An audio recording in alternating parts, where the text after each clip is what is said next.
रासायनिक खतं उत्पादन करणारी आणि वितरण करणारी देशातलीच नव्हे तर जगातील एक सगळ्यात मोठी सहकारी संस्था आहे. आपल्याला कल्पना आहे की महाराष्ट्र राज्य हा प्रामुख्याने खरीप पिकाचं राज्य आहे. मागल्या वर्षी इफ्कोने एक नवीन उत्पादन मार्केटमध्ये आणलेलं आहे, ते म्हणजे नॅनो युरिया. तो पिकाला जवळपास 86 ते 90% पिकाला उपलब्ध होतो.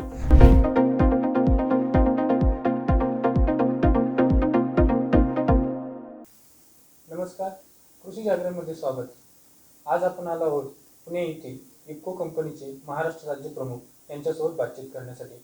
आपल्यासोबत सर आहेत. इफ्को कंपनी गेल्या अनेक वर्षांपासून कृषी क्षेत्रामध्ये मोलाचं काम करत आहे. शेतकऱ्यांसाठी ही एक कंपनी वरदान ठरत आहे. चला तर सरांसोबत आपण बातचीत करू. नमस्कार सर. नमस्कार. आपण आपल्या सुरुवातीपासून नाव आणि इंट्रोडक्शन करून कंपनीबद्दल थोडक्यात सविस्तर माहिती सांगावी. मी उदय तिजारे. मी महाराष्ट्र राज्याचा इफ्कोचा, ज्याला आपण Indian Farmers Fertiliser Cooperative Limited म्हणून ओळखतो, या संस्थेचा राज्य विपणन प्रबंधक म्हणून काम करत आहे. इफ्को ही संस्था सहकारी तत्वावर आधारलेली रासायनिक खतं उत्पादन करणारी आणि वितरण करणारी देशातलीच नव्हे तर जगातील एक सगळ्यात मोठी सहकारी संस्था आहे. आपल्याला कल्पना असेल की सुरुवातीला म्हणजे ज्या वेळेला रासायनिक खताचा वापर या देशात सुरू झाला त्यावेळेला रासायनिक खताच्या क्षेत्रात काही खाजगी कंपन्या होत्या किंवा सरकारी कंपन्या होत्या. आणि त्यावेळेला एक विचार पुढे आला की शेतकऱ्यांना योग्य दरात जर रासायनिक खत मिळायचं असेल आणि त्याला खत मिळतानाच त्याला जर काही आपल्याला मार्गदर्शन करता येईल तर अशासाठी सहकारी तत्वावर आपण एखादी संस्था उभी केली तर निश्चितपणे शेतकऱ्याला त्याचा फायदा होऊ शकतो. आणि म्हणून 1967 साली इफ्कोची स्थापना सहकारी तत्वावर झाली. त्यावेळेला सुरुवातीला फक्त 57 सहकारी संस्थांच्या भागभांडवलावर इफ्कोची स्थापना झाली आणि आज देशात जवळपास 36,000 सहकारी संस्था इफ्कोच्या सभासद आहेत. धन्यवाद सर. सर, आता आपल्या महाराष्ट्र राज्यामध्ये रचनेनुसार दोन प्रमुख हंगाम पडतात. यामध्ये खरीप हंगाम आणि रब्बी हंगाम. बरोबर. आता खरीप हंगामाला सुरुवात झाली आहे. तर इफ्को कंपनीने खरीप हंगामाबद्दल कशा प्रकारे तयारी केली आहे आता? आपल्याला कल्पना आहे की महाराष्ट्र राज्य हा प्रामुख्याने खरीप पिकाचं राज्य आहे. पश्चिम महाराष्ट्र सोडला, मध्य महाराष्ट्र जर सोडला तर बाकीचा उर्वरित महाराष्ट्र हा प्रामुख्याने खरीपाच्या पिकांखाली येतो. आणि जर आपण विचार केला तर खरीपच हे महाराष्ट्राचं मुख्य असा सीझन आहे. या दृष्टीने दरवर्षीप्रमाणेच इफ्कोनी आपल्या रासायनिक खतांची, कारण इफ्को ही रासायनिक खताच्या व्यवसायात असल्यामुळे शेतकऱ्यांना त्याच्या पिकाच्या लागवडीपूर्वी किंवा पिकाच्या पेरणीपूर्वी रासायनिक खताची उपलब्धता व्हावी या दृष्टिकोनातून इफ्को दरवर्षी प्रयत्नशील असतं. आणि या दृष्टीनेच इफ्कोनी आपले NPK सारखे जे महत्त्वाचं खत आहे ते, शिवाय त्याबरोबर युरिया आणि DAP या खतांची आपूर्ती महाराष्ट्र राज्यात करायला सुरुवात केलेली आहे. याचबरोबर मागल्या वर्षी इफ्कोनी एक नवीन उत्पादन मार्केटमध्ये आणलेलं आहे, ते म्हणजे नॅनो युरिया. पारंपरिक युरियाचा जो अवास्तव वापर होतो आहे आणि त्याच्यामुळे ज्या जमिनी खराब होतात आहे त्याच्यामुळे इफ्कोनी नॅनो युरियाचं उत्पादन सुरू केलं.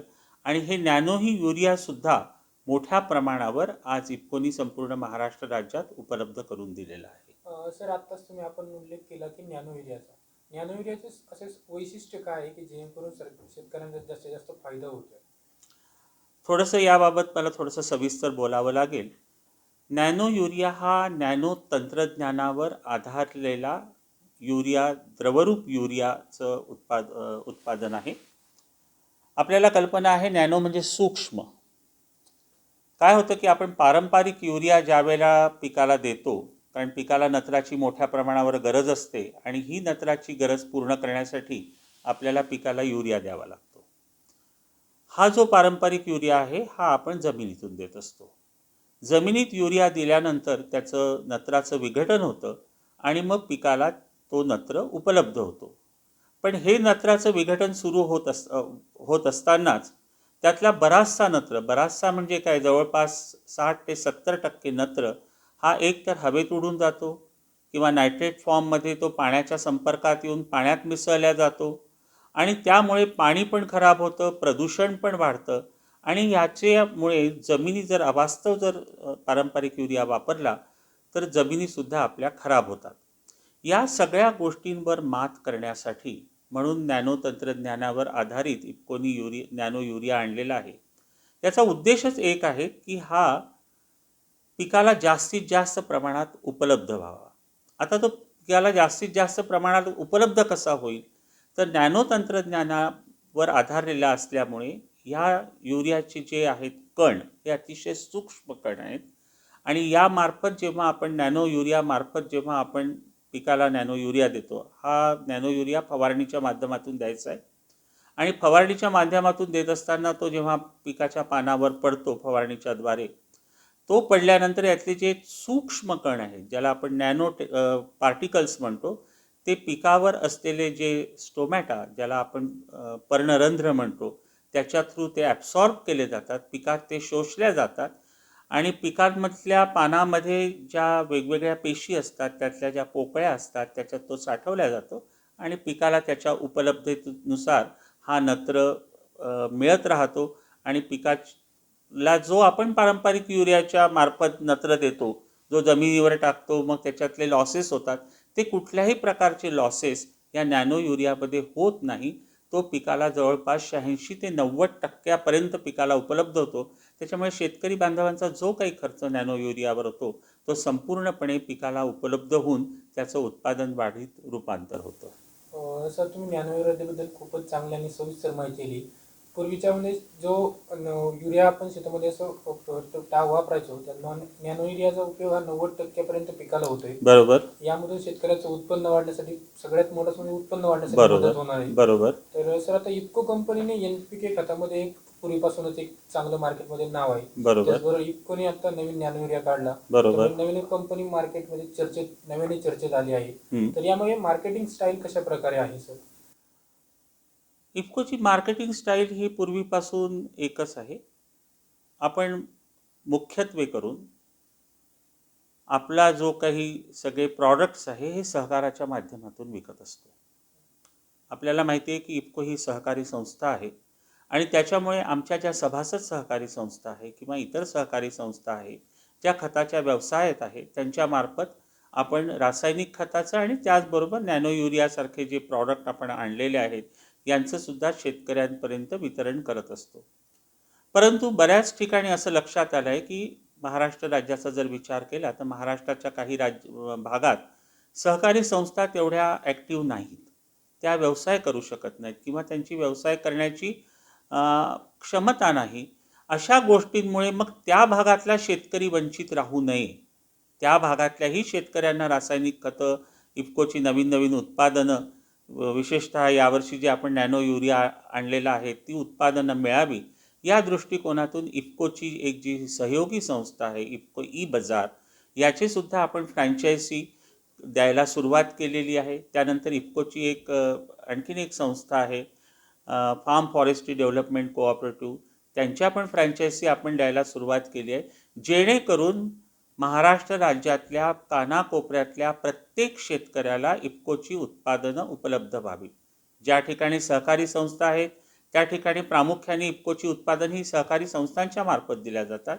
पण ज्या ठिकाणी सहकारी संस्था काम करत नाही आहे, ज्या ठिकाणी सहकारी संस्था अस्तित्वात नाही, तेही शेतकरी वंचित राहू नये म्हणून IFFDC किंवा इफ्को ई बाजार यांच्या फ्रँचायझी आम्ही द्यायला सुरुवात केली आहे आणि त्यांच्या मार्फत आपण शेतकऱ्यांपर्यंत पोहोचतो आहे.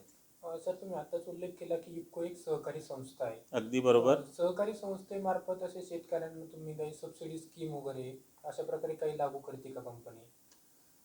सबसिडी स्कीम ही इफ्को लागू करत नाही. जी काही सबसिडी रासायनिक खतांवर असते ती भारत सरकार देत असतं. परंतु त्याचं माध्यम इफ्को आहे. म्हणजे आज जी काही देशातली खतं बनवल्या जातात, देशात खतं बनवल्या जातात त्याची जी उत्पादनाची किंमत आहे आणि विक्रीची किंमत आहे याच्यात फार मोठी तफावत आहे आणि हा मधली जी तफावत आहे ही भारत सरकार सबसिडीच्या रूपाने शेतकऱ्यांपर्यंत देत असतं. त्याच्यामुळे इफ्को डायरेक्ट सबसिडी असं देत नाही. भारत सरकारची जी सबसिडी आहे ती सबसिडीचं इफको एक माध्यम शेतकऱ्यांपर्यंत वितरण करण्याचं आहे आणि अशा पद्धतीने इफकोचा व्यवहार चालू राहतो. जरी सबसिडी अशा पद्धतीने दिल्या गेली असती तरी इफको बाकीच्या गोष्टी सहकारी तत्वावर असल्यामुळे शेतकऱ्यांसाठी वारंवार करत असतं. कारण इफकोचे मूळ जे उद्देश आहेत ते म्हणजे उच्च प्रतीच्या रासायनिक खताची निर्मिती करणं, सहकाराच्या माध्यमातून त्याचं वितरण करणं आणि शेतकऱ्यांना शेती उपयोगी माहिती वेळोवेळी पुरवणं. आज जी काही नवीन उत्पादनं आली आहेत बाजारात, इफकोची विद्राव्य खतं आहेत, इफकोचे काही जैविक खतं आहेत किंवा नॅनो खतं आज मार्केटमध्ये यायला सुरुवात झाली आहे. या सगळ्यांची माहिती, या सगळ्यांबद्दल सखोल असं ज्ञान शेतकऱ्यापर्यंत पोहोचवण्यासाठी इफको आपले वेगवेगळे कार्यक्रम राबवत असतं. मग त्यावेळेला शेतकरी सभा असतील, पीक परिसंवाद असतील, खतदिन असतील, सहकारी संस्थांच्या प्रतिनिधींचे ट्रेनिंग असतील, असे वेगवेगळे कार्यक्रम इफको राबवत असतं. आणि मला सांगायला आवडेल की इफको सहकारी तत्वावर काम करत असल्यामुळे ह्या ज्या ॲक्टिव्हिटीज आहेत या इफकोच्या अतिशय मोठ्या प्रमाणावर घेतल्या जातात. त्याच्यानंतर पीक प्रात्यक्षिकं आहेत, माती परीक्षण आहे, अशा अनेक बाबी इफको सहकाराच्या माध्यमात काम करत असल्यामुळे शेतकऱ्यांसाठी करत असतं. सर, आता राज्य सरकार असेल, केंद्र सरकार असेल, दोन्ही पण सरकार मिळून रासायनिक शेतीकडे थोडासा वापर कमी करण्यापेक्षा सेंद्रिय शेतीकडे भर देण्यासाठी सरकार प्रयत्न करत आहे. यामध्ये इफकोची काय भूमिका असणार येणाऱ्या काळामध्ये? आपल्याला आश्चर्य वाटेल की इफको जरी रासायनिक खताच्या निर्मितीमध्ये आणि वितरणात अग्रेसर एक संस्था आहे, संपूर्ण देशात सगळ्यात मोठी संस्था आहे जी रासायनिक खताची निर्मिती पण मोठ्या प्रमाणावर करतं आणि वितरण पण मोठ्या प्रमाणावर करतं.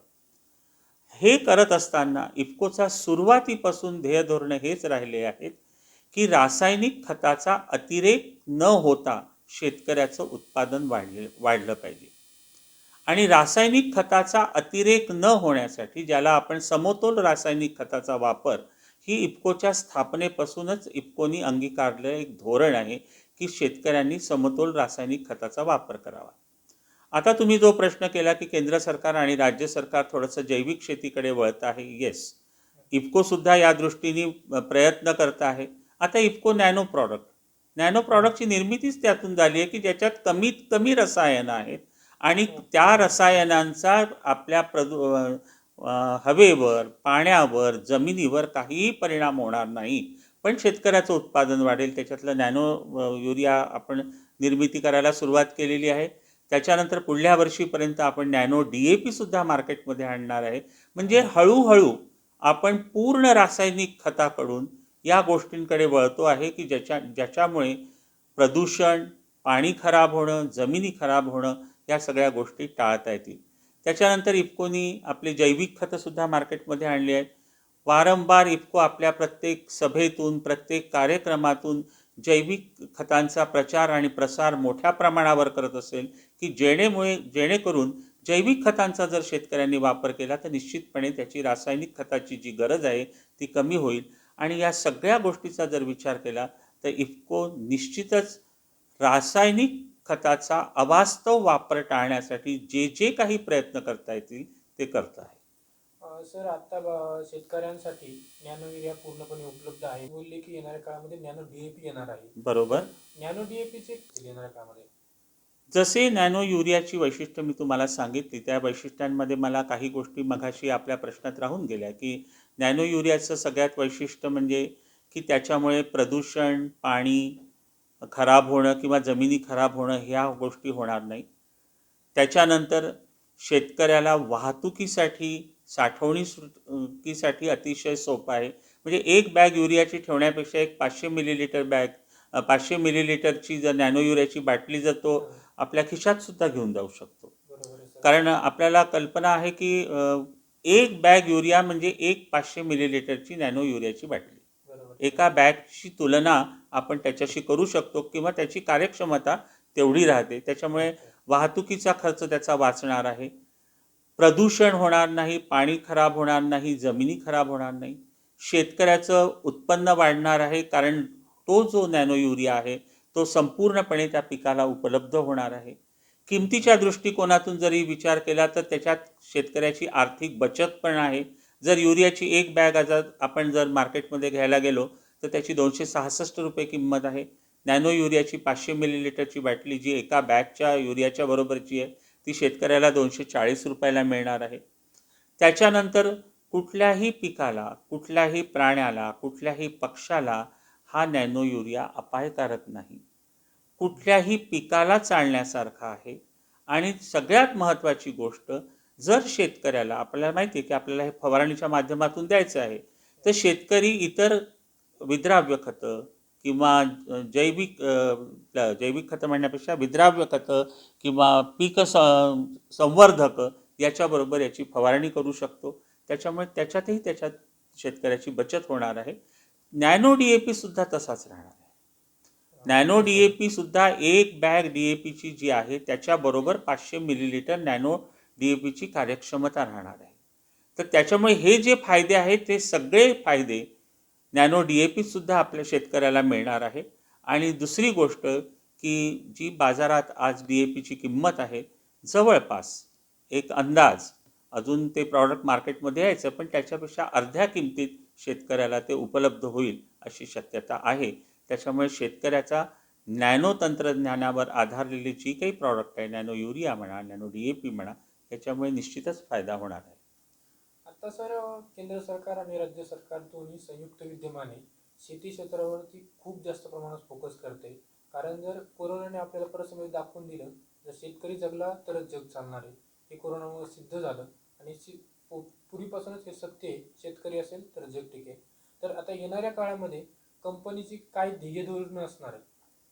कंपनीची ध्येय धोरणं मी तुम्हाला सुरुवातीलाच सांगितले की सुरुवातीपासून आमची कंपनी म्हणण्यापेक्षा आमची संस्था 3 उद्देशावर उभी राहिलेली आहे. एक, चांगल्या प्रतीचं, उच्च प्रतीचं रासायनिक खताची निर्मिती करायची, त्याची सहकारी माध्यमातून शेतकऱ्यांपर्यंत वितरण करायचं, म्हणजे सहकारसुद्धा त्याच्यामुळे मजबूत होईल. सहकार्याच्या मजबूतीसाठीच इफ्कोनी सहकाराचं तत्त्व अंगीकारलं आहे. आणि शेतकऱ्यांना शेतीविषयक वेगवेगळी जी माहिती आहे, ते तंत्रज्ञान आहे, जे नवीन येणारं तंत्रज्ञान आहे, ते वेगवेगळ्या कार्यक्रमातून वेगवेगळ्या मार्गाच्या द्वारे शेतकऱ्यापर्यंत पोहोचवण्याचं काम इफ्को करणार आहे. यापुढेचा कालावधी जो आहे तो हाच आहे. आणि इफ्कोचा केंद्रबिंदू शेतकरीच आहे. इफ्कोची जी मॅनेजमेंट आहे त्यांनी सुरुवातीपासून, इफ्कोचे जे आजचे आमचे कार्यकारी संचालक डॉक्टर उदयशंकर अवस्थी आहे, यांचं म्हणणं हेच आहे की माझा शेतकरी जर सुखी राहिला तर हा देश सुखी राहील. आणि त्याच्यामुळे इफ्कोचे प्रत्येक कार्यक्रम, प्रत्येक प्रॉडक्ट हा शेतकऱ्याला केंद्रबिंदू ठेवूनच त्याची निर्मिती केल्या जाईल. आणि यापुढे येणारे सुद्धा इफ्कोचे जे प्रॉडक्ट आहे ते सुद्धा शेतकऱ्याला केंद्रबिंदू ठेवून शेतकऱ्याचा कसा आर्थिक फायदा होईल, त्याचं कसं उत्पादन वाढेल, त्याचं कसं कमी नुकसान होईल, या गोष्टी विचार करूनच कमीत कमी दरात शेतकऱ्यांना आपले प्रॉडक्ट देणं हेच इफ्कोचं मुख्य ध्येय आजचं आहे. ओके सर, 1967 साली कंपनीची स्थापना झाली. बरोबर. तेव्हापासून आजपर्यंत म्हणजे 2022 पर्यंत कंपनीचा कार्यकाल चालू आहे. यामध्ये तुम्ही कंपनीची कोणते प्रोडक्ट आहेत, NPK कशा प्रकारे, तुमचा आता नॅनो युरिया खूप चर्चेत आहे, याबद्दल सविस्तर चर्चा केली. त्याचबरोबर येणाऱ्या काळामध्ये नॅनो DAP सुद्धा बाजारामध्ये येत आहे, याची काय वैशिष्ट्ये आहेत हे पण तुम्ही सांगितली. त्याच सहकार क्षेत्रामध्ये इफ्कोचं कसं, इफ्को एक कंपनीतून एक सहकारी संस्था आहे. अगदी बरोबर. सहकार मजबूत करण्यासाठी इफ्को काम करते. येणाऱ्या काळामध्ये काय कंपनीचे ध्येय धोरण आहे ते तुम्ही सांगितले सर. सर, तुम्ही कृषी जागरणच्या टीमसोबत जोडले गेलात आणि इफ्को कंपनीबद्दल सविस्तर माहिती दिली, त्याबद्दल सर तुमचे मनापासून धन्यवाद. धन्यवाद.